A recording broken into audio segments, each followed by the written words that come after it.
আসসালামু আলাইকুম। মুরগির ঝাল ফ্রাই যারা খেতে পছন্দ করেন তারা আজকে আমার রেসিপিটা ফলো করবেন। মুরগির ঝাল ফ্রাই কিন্তু এখন আমাদের মোটামুটি আশেপাশে সব রেস্টুরেন্টে পাওয়া যায়, তবে পার্সোনালি আমার কাছে স্টার কাবাবে মুরগির ঝাল ফ্রাইটা খুব ভালো লাগে।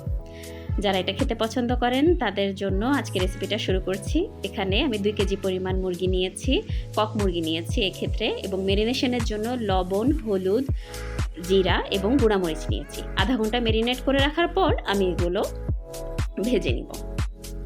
মুরগি ভাজার সময় কিন্তু প্রচুর পরিমাণে তেল ছিটে, তাই আপনারা যখন মুরগিটা ধুয়ে নেবেন তখন সম্পূর্ণরূপে পানি ঝরিয়ে ফেলবেন।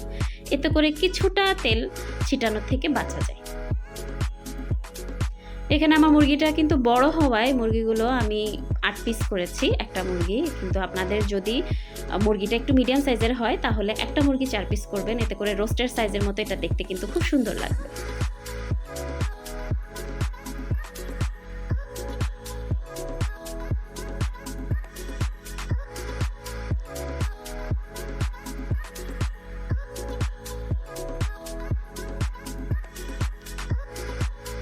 মুরগিটা সম্পূর্ণরূপে ভাজা হলে আমি সাইডে তুলে রাখবো। এবার যে পাত্রে রান্না করব সে পাত্রে আমি তেল দিয়ে দিচ্ছি।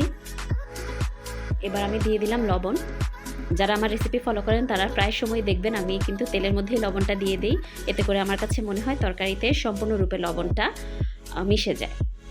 এখানে আমি তেজপাতা দিয়ে দিলাম 3টা এবং 3 কাপ পরিমাণ আমি দেশি পেঁয়াজ দিয়ে দিয়েছি।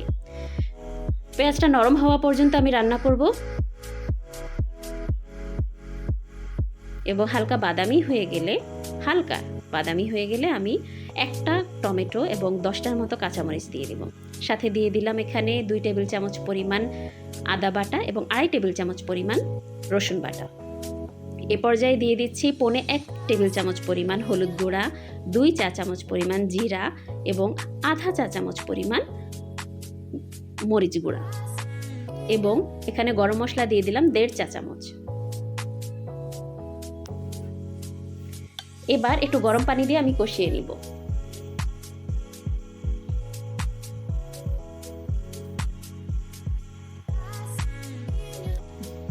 মশলাটা কষিয়ে এলে আমি এখানে মুরগিগুলো দিয়ে দিব।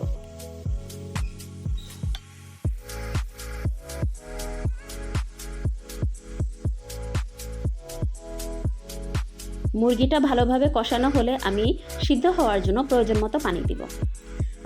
আপনারা যে কোনো মাংস রান্নায় কিন্তু গরম পানি ব্যবহার করবেন, এতে করে মাংসের সফটনেসটা ভালো থাকে। যদি ঠান্ডা পানি দেওয়া হয় তাহলে কিন্তু মাংসের যে আঁশগুলো এগুলো কিন্তু শ্রিঙ্ক করে, পরবর্তীতে সিদ্ধ হতে খুব সমস্যা হয়। এবার ঝাল ফ্রাইয়ের মেইন যে উপাদান সেটা হচ্ছে টক দই। এই টক দই বানানোর ক্ষেত্রে আমি ঘরের যে পাউডার মিল্ক সেটা দিয়ে দিয়েছি। আধা কাপে আমি 2 টেবিল চামচ পরিমাণ পাউডার মিল্ক দিয়ে এতে লেবু রস দিয়ে দিয়েছি 1 টেবিল চামচ পরিমাণ। এবং মুরগিটা সিদ্ধ হওয়ার পর কিন্তু আমরা এই মিশ্রণটা এটাতে দিয়ে দিব। এতে করে ঝোলটা একটু গাঢ় হয়ে যাবে।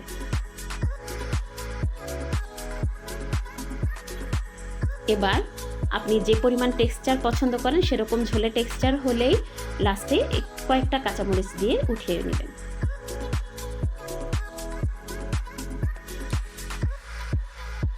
দেখতেই পাচ্ছেন এটা কিছুটা রোস্টের ঝোলের থেকে একটু হালকা পাতলা হয়েছে, কিন্তু এই ঝাল ফ্রাইটা কিন্তু এভাবে অনেকেই খায়, আবার অনেকে কিন্তু আরেকটু গাঢ় করে।